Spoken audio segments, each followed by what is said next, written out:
Hello everyone, welcome to our channel Shiksha Diksha Hindi classes. मैं आपकी Hindi teacher Sonam है। आज हम सब जो है मध्ययुगीन काव्य ब्रज नारायण संपादित वहाँ से जो है हम लोग भूषण जी को पढ़ेंगे। इसके पहले हम लोगों ने तुलसीदास, बिहारी और जो है कबीर जी के बारे में हम लोगों ने पढ़ लिया। तो आज भूषण जी के बारे में जो है महत्वपूर्ण तथ्यों की जानकारी प्राप्त करेंगे और भूषण के पदों की व्याख्या भी करेंगे। तो ये जो पेज है भूषण जी के बारे में आचार्य शुक्ल का बुक का पेज है, बहुत इंपॉर्टेंट है। तो चलिए पढ़ते हैं भूषण जी के बारे में कुछ इंपॉर्टेंट फैक्ट पे एक नज़र डालते हैं। शॉर्टली हम लोग पढ़ेंगे क्योंकि टाइम बहुत ही कम है। तो चलिए देखिए, वीर भूषण वीर रस के प्रसिद्ध कवि चिंतामणि और मतीराम के भाई थे। किसके भाई थे? ये पूछ सकता है, क्वेश्चन याद कर लेंगे। ये चिंतामणि और मतीराम के भाई थे। इनका जन्म काल संवत 1670 में है। देखिए यहाँ पे संवत दिया है 1670। इसमें से आप क्या काम कीजिए, अगर सन निकाला है, ईस्वी सन निकाला है तो 57 घटा दीजिए, वो इनका रियल हो गया जन्म काल। चित्रकूट के सोलंकी राजा रुद्र ने इन्हें कवि भूषण की उपाधि दी थी, तभी से भूषण के नाम से प्रसिद्ध हुए। तो ये पूछ सकता है कि कवि भूषण की उपाधि किसने दी? तो याद रखेंगे, चित्रकूट के सोलंकी राजा रुद्र ने इन्हें कवि भूषण की उपाधि दी। इनका असली नाम क्या था इसे किसी को पता नहीं है।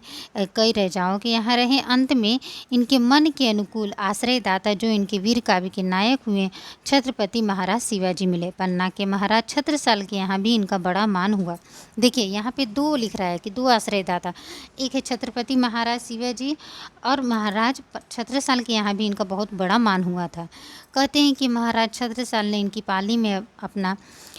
पालकी में अपना कंधा लगाया था, जिस पर इन्होंने कहा था, शिवा को बखानो की बखानो छत्रसाल को। ऐसा प्रसिद्ध है कि इन्हें एक एक छंद पर शिवाजी से लाख रुपए मिले। बहुत इंपॉर्टेंट है, याद कर लेंगे। ऐसे भी पूछ सकता है कि शिवा को बखानो की बखानो छत्रसाल को, ये जो है किसके बारे में पंक्ति कहा गया है? तो ये जो है भूषण जी के बारे में, भूषण जी ने ये पंक्ति जो है उन्होंने कहा है कि शिवा को बखानो की बखानो छत्रसाल, मतलब किसकी बखान करे? दोनों तो महान ही राजा हैं। अच्छा, ऐसा प्रसिद्ध है कि इन्होंने एक छंद पर शिवाजी से लाखों रुपए मिलते थे। तो ये इम्पोर्टेंट है, पूछे अगर ऐसा क्वेश्चन कि किसे जो है एक एक छंद पर शिवाजी से लाखों रुपए मिलते थे, तो याद रखेंगे भूषण जी को। इनका परलोक संवत 1772 में माना जाता है। रीतिकाल के भीतर सिंगारस की प्रधानता रही, आप जानते ही हैं। कुछ कवियों ने जो है अपने आश्रयदाताओं की स्तुति में, उनके प्रताप आदि में, वीरता में बहुत थोड़ा वर्णन अवश्य किया है लेकिन भूषण जी ने दो नायकों की कृति को अपने वीर काव्य का विषय बनाया और अन्याय दमन में तत्पर हिंदू धर्म के संरक्षक दो इतिहास प्रसिद्ध वीर थे। उनके प्रति भक्ति और सम्मान की प्रतिष्ठा हिंदू जनता के हृदय में उस समय भी थी और आगे भी बराबर बनी रही या बढ़ती गई। आगे चलते हैं, जो जो इम्पोर्टेंट लाइन है हम वो ही पढ़ेंगे। यहाँ देखिए, पुरानी वस्तु खोजने वालों को ही कभी कभी किसी राजा के पुस्तकालय में, कहीं किसी घर के कोने में उनमें से दो चार उधर उधर मिल जाते हैं। जिस भोज ने दान दे देकर अपनी तारीफ कराई है, उसके चरित्र भी कवियों ने लिखे होंगे, पर उन्हें आज कौन जानता है। शिवाजी और छत्रसाल की वीरता के वर्णनों को कोई कवियों की छूटी खुशामद नहीं कर सकता। यहाँ पे कह रहे हैं कि आप जानते हैं शिवाजी जो थे बहुत ही वीर थे, तो वही बोले कोई कवि जो है कोई कवियों की झूठी खुशामद नहीं कह सकता। वे आश्रयदाताओं की प्रशंसा की प्रथा के अनुसरण मात्र नहीं है। इन दोनों वीरों का जिस उत्साह के साथ सारी हिंदू जनता स्मरण करती है, उसी की व्यंजना भूषण जी ने की है। तो सच बात है। मतलब कहने के तात्पर्य यहाँ पे कि यहाँ पे बोल रहे हैं आचार्य शुक्ल जी कि ये बात ऐसी प्रशंसा के लिए नहीं, बल्कि वास्तव में जो है शिवाजी बहुत ही बहादुर थे और जिनकी प्रशंसा में जो है भूषण जी ने काव्य रचना की है। वे हिंदू जाति के जो है प्रतिनिधि कवि हैं। इम्पोर्टेंट है, याद कर लेंगे। देखिए, अगर पूछ सकता है कि किस कवि के बारे में कहा गया वे हिंदू जाति के प्रतिनिधि कवि हैं, तो भूषण जी के बारे में। और किसने कहा है? तो आचार्य शुक्ल ने कहा है, याद कर लेंगे। आगे देखिए, इनके प्रमुख ग्रंथ में शिवराज भूषण, शिवा बावनी, छत्रसाल दशक, यही ग्रंथ मिलते हैं। इनके अतिरिक्त 3 और ग्रंथ कहे जाते हैं, भूषण उल्लास, दूषण उल्लास और भूषण हजारा। जो कविताएं इनकी प्रसिद्ध है उनके संबंध में यहाँ कहना उतनी क्या ओजस्विनी और वीर दर्पपूर्ण है, पृष्ठ पेशन मात्र होगा। आगे चलते हैं यहाँ पे। अच्छा, यहाँ भी देखिए एक इम्पोर्टेंट लाइन है, भूषण ने अपना प्रधान ग्रंथ जो शिवराज भूषण है वो अलंकार ग्रंथ के रूप में बनाया। किस क्या के रूप में है वो? तो अलंकार, ये पूछ सकता है। आगे देखिए इनकी प्रमुख कुछ उदाहरण पंक्तियाँ दी हैं तो याद कर लेंगे जो इम्पोर्टेंट है। इंद्र, ये पूछा जाता है हमेशा एग्जाम में, इंद्र जिमी जम पर बाड़ो सुअम पर, किसकी पंक्ति है? तो भूषण जी द्वारा रचित पंक्ति है। तेज तम अंश पर कान जिमी कंस पर, किसकी पंक्ति है? तो भूषण जी द्वारा रचित है। अच्छा, आगे चलते हैं। ये देखिए ये दो पंक्तियाँ जो है इम्पोर्टेंट है, जिसे आपको जो है याद कर लेना चाहिए। यह त्यों मलेच्छ वंश पर शेर शिवराज है, तो ये जो है भूषण जी द्वारा रचित पंक्तियाँ हैं। आगे चलते हैं, भूषण जी के पदों को व्याख्या करते हैं। ये देखिए क्या बोल रहे हैं, ब्रह्म के कानन ते निकले अत्यंत पुनित तिहु पर माने सम राम युधिष्ठिर के वरने बलि मी कहूँ व्यास के अंग सुहाने, भूषण यो कली की कवि राजन के गुण गाय नसानी, पुण्य चरित शिवा सर्जे सरनाहाय पवित्र भई पुनिवाने। मतलब अर्थात यहाँ पे बोले ब्रह्मा के मुख से निकली हुई जो वाणी है क्या है? अत्यंत पवित्र है। ये तीनों लोगों पर में क्या मानी जाती है? तीनों लोगों में मानी जाती है। यह जो है वाणी राम युधिष्ठिर वाल्मीकि और व्यास जी के क्या जैसे महान व्यक्ति के गुणों से क्या है? सुशोभित है। यह वाणी विक्रम राजा भूज जैसे शासकों के गुणों का गुणगान करती है और संसार में पवित्रता फैलाती है। यही बोल रहे हैं कि क्या बोल रहे हैं? पुण्य चरित शिवा सर्जे सर नहाय पवित्र भई पुण्य वाणी, यह पुण्य और पवित्र जो वाणी है शिवाजी महाराज की स्तुति करती है और स्वयं भी से पवित्र हो जाते हैं। आगे देखिए, सवन के ऊपर ही ठाड़ो रहबे के जो ताही खरी कियो 6,000 के नीरे जानी गर मिसिल गुसले गुस्सा धारे उर किन्हो न सलाम न वचन बोले सिरे, भूषण भनत महावीर बलकन लगायो सारी पात शाही के उड़ गए जीरे, तमक ते लाल मुख शिवा को निरखी भयो श्याह मुख नौरंग सिपा मुख फेरे। यहाँ पे क्या बोले, जो सर्जा शिवाजी मुगल दरबार में सबसे ऊपर क्या है खड़े होने योग्य थे, उनको अपमानित करने की नीयत से औरंगजेब ने उन्हें 6,000 मनसबदारों की पंक्ति में खड़ा कर दिया था। अपने प्रति किए गए इस अनुचित व्यवहार से जो गुस्सबदार था शिवाजी अत्यधिक कुपित हो गए थे। वही बोल रहे कि ताही खरी कियो 6,000 जो है सैनिक खड़ा कर मनसबदार को खड़ा कर दिया था। तो वहाँ किन्हों न सलाम न वचन बोले, भूषण भनत महावीर बलकन लगियो सारी पातशाही को उड़ाए गए जीरे। तो शिवाजी जब गुस्से हो गए उस समय अवसर की मर्यादा के अनुकूल न तो सहंसा और औरंगजेब को सलाम किया और जो उन्होंने जो न विनम्र शब्द को प्रयोग किया। भूषण कहते हैं कि महाबली शिवाजी क्रोधवश से क्या गरजने लगे और उस क्रोध अवस्था के व्यवहार को देखकर मुगल दरबार के सभी लोग के क्या हो गए? जी उड़ गए, अर्थात भय से हक्का बक्का हो गए। सब लाल हुए। शिवाजी के मुखमंडल को देखकर औरंगजेब का मुंह भी क्या हो गया? काला हो गया। सिपाहियों की मुख भय की अतिशयता के कारण पीले पड़ गए। ऐसा मतलब गुस्सा हुए थे शिवाजी। तो यहाँ शिवाजी का जो है बखान किया गया है, गुणगान किया गया। अभी टाइम नहीं है फ्रेंड्स कि एक पंक्ति मैं डिटेल करूँ क्योंकि टाइम बहुत ही कम है, तो इससे वीडियो जो है लॉन्ग हो जाता है, वीडियो अपलोड करने में प्रॉब्लम होती है। इसलिए जो है मैं जो है जल्दी थोड़ा पढ़ा रही हूँ आप लोग। मैं आपको जो है PDF जो है टेलीग्राम चैनल पे सेंड कर दूँगी। आप इसे एक बार ज़रूर रीडिंग करेंगे तो आपको जो है आसानी से समझ में आ जाएगी। गरुड़ को दावा जैसे नाग के समूह पर दावा नाग जूह पर शिव सिरताज को दावा पुरुष को पहाड़न के कुल पर दावा सब पश्चिम के गोल पर बाज को भूषण अखंड नवखंड मही मंडल में रवि को, ये देखिए रवि को दावा जैसे रवि किरण समाज पे पूरब पछाह देश पश्चिम ते उत्तर में लौ जहाँ पातशाही तहाँ दावा शिवराज को। कवि भूषण कहते हैं कि जैसे सर्पों के बैरी बलशाली गरुड़ का सर्पों पर प्रभुत्व और आतंक है, वैसे ही गरुड़ को जैसे नाग के समूह पर आतंक होता है, वैसे ही हाथियों के झुंड पर, ये देखिए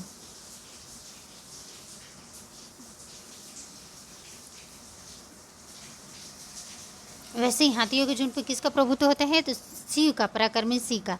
पर्वतों को अपने ब्रज के पहाड़ से खंडित करने वाले इंद्रदेव का संपूर्ण पर्वतों पर आधिपत्य है। सभी पक्षियों पर जैसे बाज का आतंक बना रहता है और 9 खंडों वाली संपूर्ण पृथ्वी पर जैसे सूर्य की किरणों के प्रकाश का प्रकाश के प्रकाश का अंधकार पर आधिपत्य है, उसी प्रकार पूर्व पश्चिम उत्तर दक्षिण सभी दिशाओं में बादशाह औरंगजेब के अधीन शासकों का शासन है। जहाँ पर किसका आतंक छाया है? महाराज शिवाजी का आतंक छाया है। इस तरह से जो है ये पंक्ति का व्याख्या है। आगे चलते हैं। देखिए, बदल न होई दल दक्षिण घमंड माही, घटा न होई दल शिवाजी हंकारी के, दामनी दमंक नहीं खुले जग खग वीरन के, वीर सिर छाप लखु तीजा असवारी के, देखी देखी मुगलों की हर में भवन त्यागे, उजकी उजकी उठे बहत ब्यारी के, दिल्ली मती भूली कहे बात घोर घन, बाजत नगारे सितारे गढ़धारी के। अब इस पंक्ति में क्या बोल रहे हैं? भूषण कहते हैं कि दक्षिण भारत के किसी भी सेना में उतना गर्व नहीं है जितना शिवाजी के विजय दल में। शिवाजी की हुंकार से क्या होता है? घने बादल जैसे दल भी टिक नहीं पाते। बिजली की चमक के समान तेज तलवारें जब वीर हाथों में चमकती है तो शत्रु के लिए आंखें खोलना कठिन हो जाता है। तीसरी सवारी तीव्र क्रम गति से आती शिवाजी की घुड़सवारी को देखकर शत्रु क्या होता है? कांप उठता है। शिवाजी की सेनाओं की गर्जना से डरकर मुगल हरम के भवनों को त्याग कर भागने लगते हैं। बयारें भी उछल उछल कर बहने लगती हैं, मानो स्वतंत्रता का संदेश दे रही हो। दिल्ली की सतह भी भ्रमित हो गई है। चारों ओर शिवाजी के गढ़ों से नगाड़ों की तेज गर्जना गूंज रही है और उन्हीं नगाड़ों के गुंज में शिवाजी की विजय पताका फहराने वाले सितारे भी चमक रहे हैं। इस तरह से इस पंक्ति में भी शिवाजी के जो यहाँ पे बखान, उनका गुणगान जो है किया गया है। पावक तुल्य मितन को भयो धाम सुधा को, आनंद भी गहरो समुदय कमुदावली तारन को बहुधा को, भूतल माही बलि शिवराज भूपन भागत शत्रु सुधा को, वंदन तेज तियो चंदन कीरति साधे सिंगार वधु वसुधा को, ब्रह्म के आनंद तेनिक से अत्यंत पुनित तिहु पुरमानी, राम युधिष्ठिर के बरने बलिमी कहू व्यास के संग सुहानी, भूषण यो कली के कवि राजन के गुण गाय नसानी, पुण्य चरित शिवा गरजे सर नहाय, पवित्र भई पुनि बानी। कवि कहते हैं कि ब्रह्मा के मुख से निकली प्रत्येक बात क्या होता है? पवित्र सत्य होता है, पवित्र होता है, तीनों लोक इसे मानते हैं। अर्थात ब्रह्मा के मुख से जो वेदों की रचना हुई है वो क्या है? वो इससे तीनों लोकों में सरस्वती क्या हुई है? सम्मानित हुई है। वाल्मीकि ने राम कथा, व्यास ने युधिष्ठिर की कथा लिखकर सरस्वती का मान बढ़ाया। भूषण कहते हैं कि कलयुग के कवियों द्वारा सामान्य राजाओं का गुणगान करने से सरस्वती अपवित्र हो गई है। पुण्य चरित महाराज शिवाजी के यह सरोवर में स्नान करके सरस्वती फिर से क्या हो गए? फिर से जो है वही बोले, पुण्य चरित शिवा घर सरजे सर नहाए, पवित्र भई पुनि, फिर से वो क्या हो जाए? पवित्र हो गई है। तो इस तरह से जो उन्होंने जैसे देख ही रहे हैं आप, उन्होंने जो किस तरह से जो है व्याख्या महाराज शिवाजी का जो है गुणगान उन्होंने किया है। आगे चलते हैं, ये देख लीजिए। साजी चतुरंग सैन अंग में उमंग धरी सरजा शिवाजी जंग जीतन चलत है, भूषण भनत नाद वहीद नगारन के, नदी नद मद गैव्रत के ग्रलत है, ऐल फैल खैल भैल खलक में गैल गैल गजन की ठैल फैल सैल उछलत है, तारा सुतरनी भूरी धारा में लगत जिमी थारा पर पारा परावर यो हलत है। कवि भूषण कहते हैं कि जब शिवाजी युद्ध में विजय पाने के लिए विशाल सेना सजाकर और मन में उत्साह भर कर चलते हैं तो सेना के नगाड़ों का भारी नाद गूंजने लगता है। हाथियों की कनपटियों से टपकने वाला मद से नदी और नद बहने लगते हैं। शिवाजी के सेना के आगे बढ़ने पर सारी संसार की गली में खलबली मचने लगती है और सेना के असंख्य हाथियों के धक्कों से पर्वत भी उखड़ने लगते हैं। विशाल सेना के चलने से उड़ने वाली धूल में सूर्य भी एक तारे के जैसे टमटमाता दिखाई देता है। धरती के हिलने से समुद्र इस प्रकार डुलने लगता है जैसे थाल पर रखा पारा थाल को लेकर चलने पर इधर उधर ढुलको मारता है। यहाँ भी शिवाजी का जो है गुणगान ही किया गया है। सभी पंक्ति में जो है शिवा के बखान यहाँ दिया गया कि किस तरह से वीर थे, कितने बहादुर थे। अब यहाँ देखिए, न किसत में आन तो मौखे प्रलय भानु कैसी, फारे तम तोम से गए यंदन के जाल को, लागती लपकी कंठ वैरणी के नागिनी सी, रुद्रई रिझावे दे दे मुंडन को माल को, लाल छति पाल छत्रसाल बहु बाल वली, कहाँ लो बखान करो तीरी करवाल को, पर प्रत भीट कटक कटीले केते काटी काटी, कालिका सी कालिकी कलेव देती काल को। तो इस पंक्ति में देखिए क्या कहा गया है, यहाँ पे कालिका होगा। कवि भूषण ने छत्रसाल की वीरता को धीरता और पौरुष का यहाँ पे वर्णन किया है। कवि कहते हैं कि छत्रसाल की तलवार म्यान से इस प्रकार निकलती है जैसे प्रलयंकारी, क्या प्रलयंकारी सूर्य से उसकी किरणें निकलती हैं और वह गयंद अर्थात हाथियों के जाल को इस प्रकार तितर बितर कर देते हैं जैसे सूर्य की किरणें अंधेरे को। आपकी तलवार शत्रुओं के गर्दन से नागिन की तरह निपट जाती है और शिव को प्रसन्न करने के लिए उन्हें मुंडों की माला अर्पित कर रही है। हे बलिष्ठ और विशाल भुजा वाले महाराज छत्रसाल, यहाँ पे छत्रसाल जी का गुणगान किया गया है। देख ही रहे हैं, मैं आपकी तलवार का कहाँ तक बखान करूँ, बोल रहे कहाँ तक बखान करूँ। आपकी तलवार अत्यंत प्रलयंकारी है, जो शत्रुओं के समूह को नष्ट कर रही है, जो शत्रुओं के दल का संहार कर रही है। ऐसा प्रतीत हो रहा है जैसे काली को प्रसन्न करने के लिए प्रसाद आप दे रही हूँ। अब इनके महत्वपूर्ण प्रश्न कुछ करते हैं, आइए। भूषण कवि किनके भाई थे, अभी हम लोगों ने पढ़ा ही। भूषण कवि किनके भाई थे, चलिए बताइए। चिंतामणि त्रिपाठी, मोतीराम, ये और दोनों, पहला और दूसरा दोनों होगा, इनमें से कोई नहीं। तो भूषण जो थे वो चिंतामणि के भी भाई थे, मोतीराम के, दोनों होगा। भूषण को कवि भूषण की उपाधि किसने दी थी, चिंतामणि, चित्रकूट के राजा सोलंकी राजा रुद्र ने, महाराज शिवाजी, इनमें से कोई नहीं था। ये भी आप जानते ही होंगे, भूषण कवि भूषण की उपाधि चित्रकूट के सोलंकी राजा रुद्र ने दी थी। अभी मैंने पढ़ाया ही जस्ट। आगे चलते हैं। भूषण को हिंदी जाति के प्रतिनिधि कवि किसने कहा है, अभी हम लोगों ने पढ़ा। हजारी प्रसाद द्विवेदी, बच्चन सिंह, आचार्य शुक्ल, इनमें से कोई नहीं। तो आचार्य शुक्ल ने कहा। भूषण कृत शिवराज भूषण ग्रंथ है, चलिए बताइए क्या है। रस है, अलंकार है, छंद है, इनमें से कोई नहीं है। तो ये अलंकार ग्रंथ है। क्या ग्रंथ है, अलंकार। कौन से कवि को एक एक छंद पर शिवाजी से लाखों रुपए मिले थे, तो आपको पता ही होगा, ये भूषण जी हैं। तीसरा नंबर। आगे चलते हैं, नेक्स्ट प्रश्न की ओर। इंद्र जिमि जम पर बाड़व शुभम पर पंक्ति है, किसकी पंक्ति है, देव की, भूषण की, चिंतामणि, इनमें से कोई नहीं। ये जो है भूषण की पंक्ति है। दारा की न दौर यह रार नहीं खुजबे की पंक्ति है, किसकी पंक्ति है, भूषण की पंक्ति है। तो ये तो जो है भूषण जी से महत्वपूर्ण कुछ प्रश्न थे। तो आज के लिए इतना ही फ्रेंड्स। अगर ये वीडियो आपकी अच्छी लगी हो तो प्लीज़ लाइक शेयर सब्सक्राइब अवश्य करें फ्रेंड्स। और इस वीडियो को जो है, इस वीडियो के PDF को प्राप्त करने के लिए जो है आप टेलीग्राम से जुड़ सकते हैं। टेलीग्राम का लिंक जो है मेरे चैनल पे दिया गया है। इस वीडियो के डिस्क्रिप्शन बॉक्स में जाएंगे, वहाँ पे जो है दिया गया, आप वहाँ से जो है टेलीग्राम से जुड़ सकते हैं। मैं वहीं पे आपको PDF शेयर कर देती हूँ। तो आज के लिए इतना ही फ्रेंड्स, मिलते हैं नए वीडियो में नए टॉपिक के साथ। टाइम बहुत कम है, आप पढ़ते रहिए, अच्छे से रिवाइज करते रहिए। तो वीडियो देखने के लिए thank you friends, thank you.